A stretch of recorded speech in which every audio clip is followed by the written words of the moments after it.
You learn to subsist on fragments, hasty bites, brief naps, and sheer determination. In your world, production supersedes nourishment, deadlines outrank rest. Meals and sleep aren't respites from labor, merely brief pauses between hammer strikes.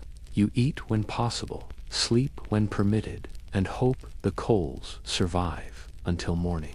Once, in distant childhood memory, your hands knew softness. Those days vanished into smoke. Your fingers have metamorphosed into living tools, rigid, inflamed, fissured, and calloused, until sensation registers only through pain. Quill holding eludes you. Bootlacing challenges you. Yet you grasp scorching tongs with the casual indifference of someone whose relationship with burning has evolved beyond fear into grudging partnership. Every finger joint announces movement with audible protest. Your knuckles resemble victims of repeated assault. Your palms display a topography of blisters, recent and ancient, layered like geological strata. Need to determine the season. Count the blisters. Exceeding 5 indicates summer's arrival. Fingernails have departed multiple times, some cleanly, others reluctantly. Once your thumb suffered such crushing, it remained blackened fortnight long. Work continued regardless. You simply switched hands and increased your repertoire of grunts.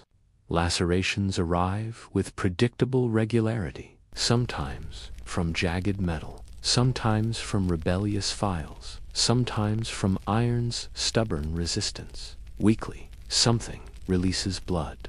You bind it with cloth scraps, mutter profanities, and continue laboring. Burns, however, dominate your dermal landscape. Some merely whisper warnings that iron forgives nothing.